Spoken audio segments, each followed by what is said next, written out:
At the moment, at 1944 Ukrainian time, on the 16th of March 2022, I'm in Kiev.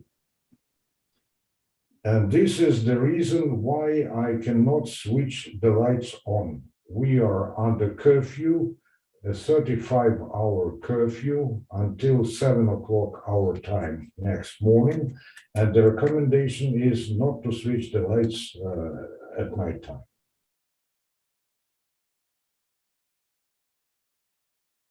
I actually did not hear that the war started. I heard it stopped because they bombed Kiev at around 4 a.m. on the 24th of February.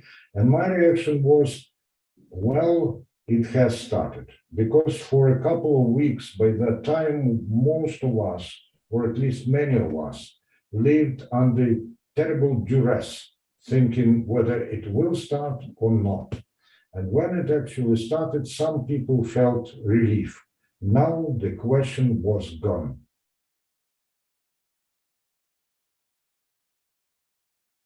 Well, first of all, because I'm a Ukrainian. Second of all, because I'm a Ukrainian. And the third of all, because I'm a Ukrainian who knows how to do his bit in the fight. And with 44 or something of this years of experience in journalism, I think that I can do my bit. I do not exaggerate its significance, but still. So to remain and to continue to talk to our people is very important. Also, it is very important to talk to foreign media.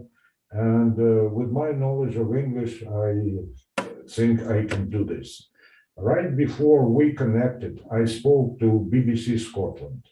Later this night, I will speak to Lawrence O'Donnell on CNN.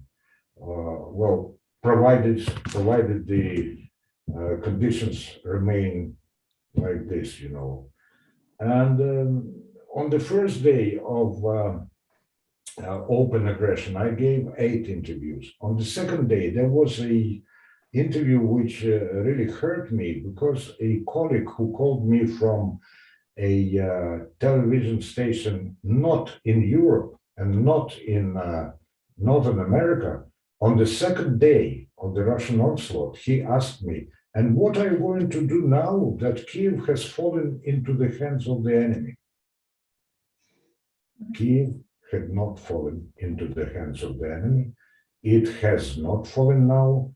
And, well, we'll see. I think that we are determined that Kiev has not fallen. So I had to explain to that guy what the situation is. But again, forgive me that I speak in so many words, but I believe that you are an important channel to send my messages further.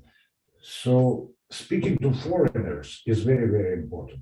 But speaking to our people, telling them how they can survive in these circumstances, how they can help each other, and how they can build up on the common things that we have is of paramount importance. That's why from the first day of the open aggression, my team and I are holding a radio marathon which lasts 12 hours every day, from 8 a.m. to 8 p.m. Plus, we'll also, of course, play some repeats, and we support our website and Telegram channel and Twitter and all this kind of stuff.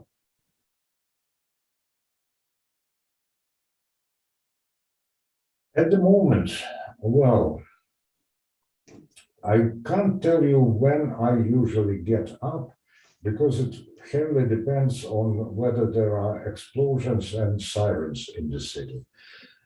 Usually I get up and only I come to my senses, and within a minute or two I understand that I did not just wake up. I woke up due to the explosion or something.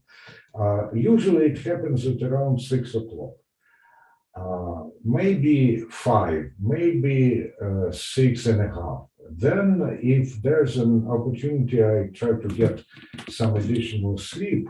But from 10 a.m., I'm already fully engaged, either preparing my radio show, or rather my part of the radio show, connecting with our people in Ukraine and abroad to get them on the show, talking to the person who precedes me and who follows me on the show, connecting with our sound engineers, and we are all in different places.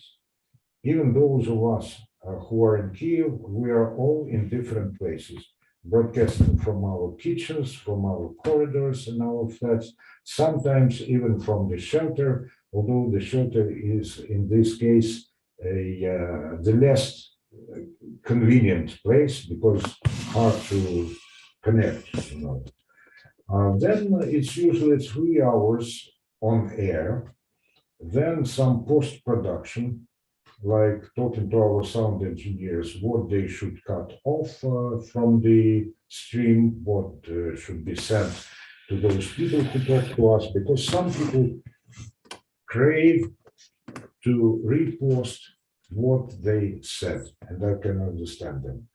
Because actually they augment our audience, same as we augment their audience. Then, depending on the demand of the day, it's 2, 3, sometimes 5 interviews for the foreign radio and TV, mostly for the radio though, and I'm glad that it is radio, because of course television can provide you with a good picture and it strikes very often, but radio is more people to people. That's my Then, of course, a couple of letters to personal friends and acquaintances. I also usually visit my former wife, who cannot leave her flat, and it takes an hour to walk to her place. Although sometimes I can use our underground metro for some for part of the distance. I also rarely visit my former schoolmate, who is a person, a disabled person. And although he is being tended to by a social worker, this lady cannot go to him every day as she used to go now. So not very often, but I do visit him. And and it's all work. It's all work because as I am talking to people and communicating to them on radio, I also talk to people when I go to them, and even one person is our audience.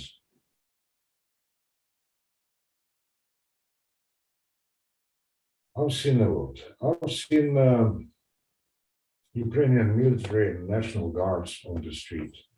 I've seen 2 gun battles 800 meters from where I live.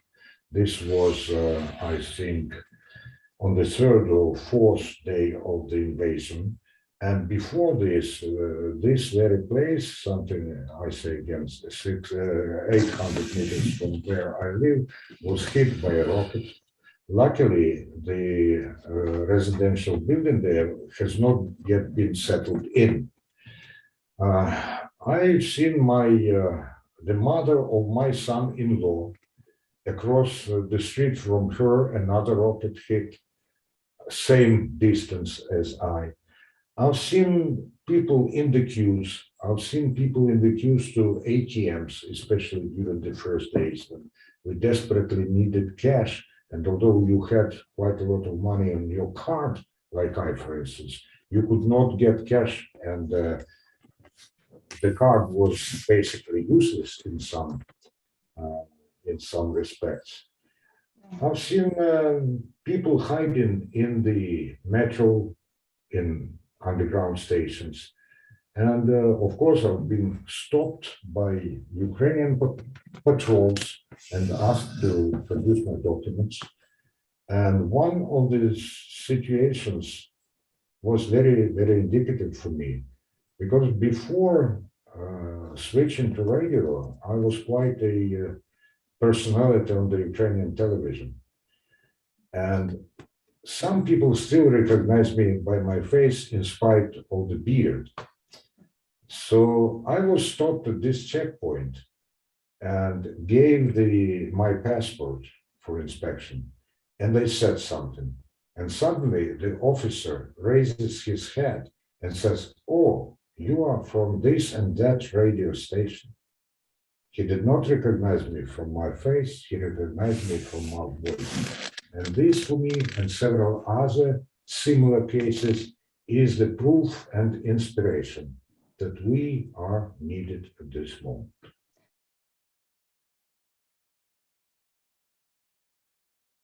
I'll briefly speak about other people and then about our radio.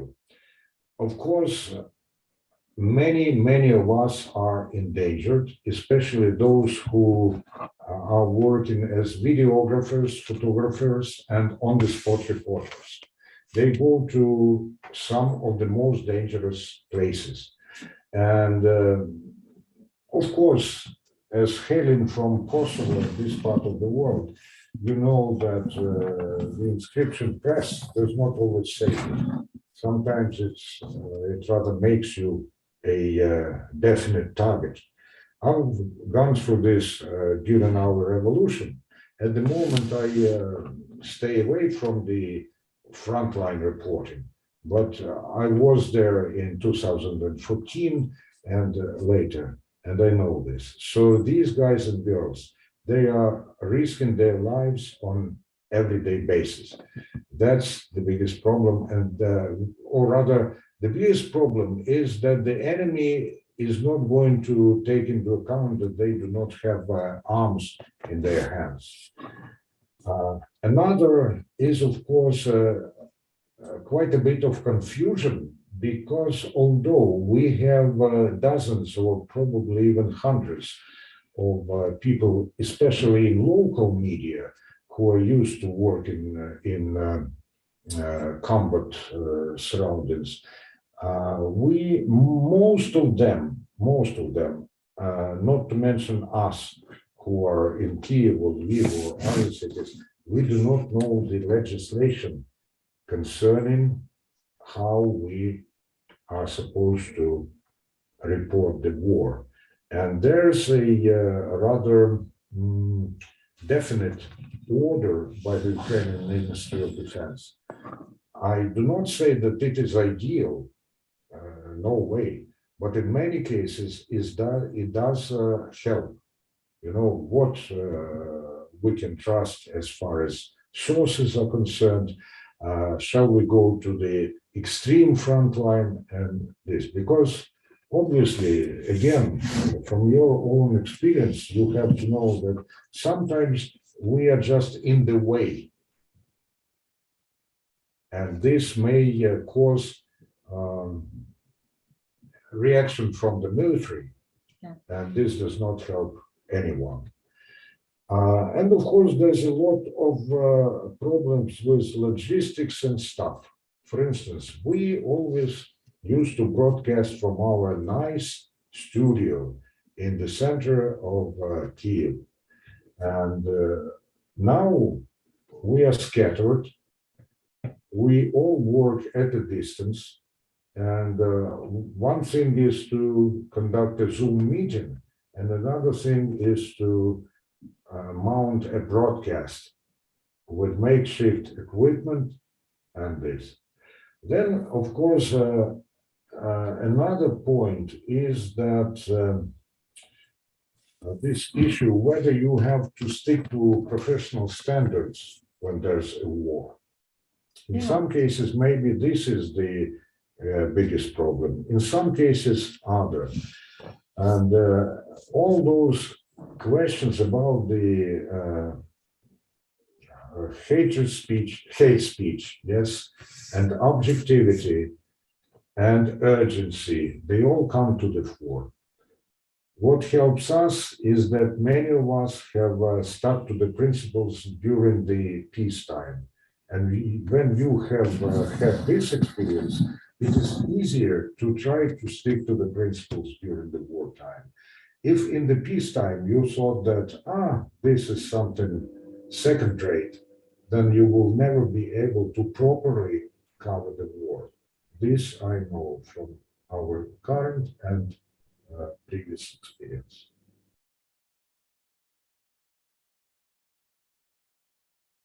The question is twofold, because even before the war, and a year or even 18 months before the war, well, not before the war, but before the open phase of the war, because the war has been in Ukraine since 2014. I think, know that we had some Russian and pro-Russian broadcasters removed from the air. We had some Russian or pro-Russian social networks banned on our net and all this kind of stuff. So the war has had an impact on the freedom of speech even before the 24th of February. It happens so that by the time the aggression has unfolded, in this respect, we had less problems than 2 or 3 years ago. But my personal opinion has always been, and I openly stated it, that banning is not an effective way to counteract enemy propaganda. My philosophy has always been, and I believe that in many cases I and my colleagues were able to implement it, that you should strive for replacement. Something like replacement therapy when you are treating people addicted to drugs. And until you offer people a quality Ukrainian product, they will be addicted to the bad stuff that they got previously. So, but there are many people who share this view, but many people who say, no, just ban them, and people will then have to watch us. No, the experience shows that they still find the ways to go around all the bans. I was pleasantly surprised is not, of course, the word, but then again, I was inspired by the unanimity of all the journalists around whom I know and whom I don't know, young and old, whether they were writing on serious politics or economy or entertainment. 95% or 90, or maybe 98% of people whom I know in my profession have said and did, we're on guard, we will help each other. Some of them have re-qualified very, very swiftly, not very easily, but very swiftly. So in the sense that, and by the way, there's been some criticism of Mr. Zelensky and of our military authorities and stuff. I, for instance, even today during my chunk of radio marathon, spoke of some inadequacies of formulations in Ukrainian official statements. And some other people were much more severe in their criticism than I. Although there, again, there's quite a mass of people who say, no, we should not even doubt what the authorities say. And again, there's a question of embellishing our own successes and denigrating the successes of the enemy. It's a natural, it's what the Ukrainian authorities tend to do, and it's what the Russian authorities tend to do. And for us, it is very, very important to try to discern where we should interfere and even sort of correct what the Ukrainian authorities say. Because if they create the impression that we are winning overall and we don't have as many casualties as really are, then things may happen like they happened in 2014 when they were silent about some very dangerous situations on the front. And this was very later. This was a very dangerous psychological trauma. Yeah.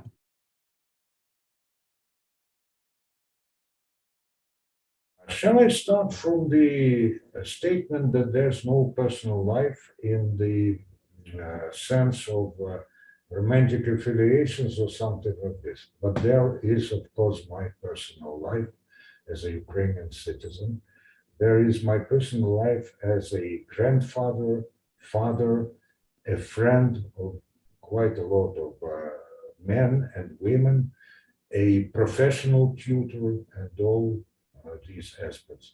It does affect my personal life because I am deprived of communicating to many people with whom I usually love to at least call them for a couple of minutes. My brother is now away, he's abroad. My kids and my grandkids are away, they are abroad. And some other people who are near and dear to me, they are either abroad or very far away in Ukrainian terms. And sometimes I don't know for days or even weeks what has happened to those people. And sometimes, for which I may reproach myself, I don't remember them for several days or weeks. And then suddenly I remember, oh, I haven't called this person for 10 days. I must call him or her, and I do this. This is all personal life.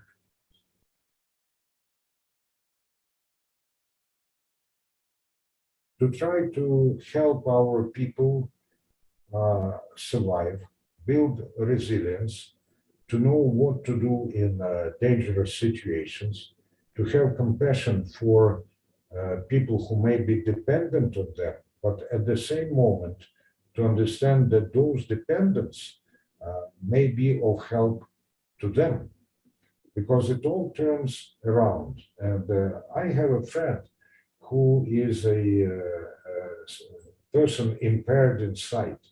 He is a brilliant journalist, radio journalist. And we talked today on the air.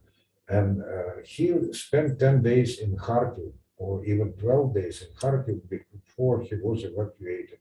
He is now preparing a series of radio broadcasts on how disabled people should behave and how they should be evacuated or stay in place.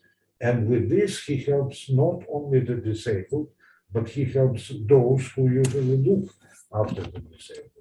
So this is one, I think, very eloquent example of how we are interdependent. So build up resilience, the ability to survive, teach people or advise people that you don't necessarily have to die.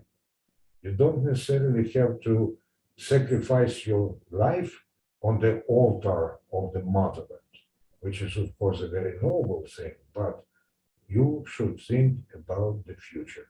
You should mount your strengths, you should accumulate your strength. By the way, you should learn both from what is happening, but not miss an opportunity to learn something new, another skill. Because many people have lost their jobs in where they lived, and they may not be necessarily wanted in this job where they went. So I always said, especially to journalists in Ukraine, you should have a second and a third profession. Because in our country, being a journalist is not only risky, it's quite a lot of times ungrateful. And so sometimes you may spend some time as a tailor or as an interpreter or as a driver and then go back to the profession. So this is what I think we do. And of course, sometimes, it's just the Ukrainian language and the voice. in many, many places where the Russians have already come, they have cut down the Ukrainian television and radio transmission. They are launching their own programs, and many people who have not usually spoken Ukrainian before the occupation, they may not be speaking it yet, but they are listening to it already because it reminds them of our cohesion, of the way we lived when there was peace or relative peace. So this is also our function to remind them of the past in order to help them strive for the future.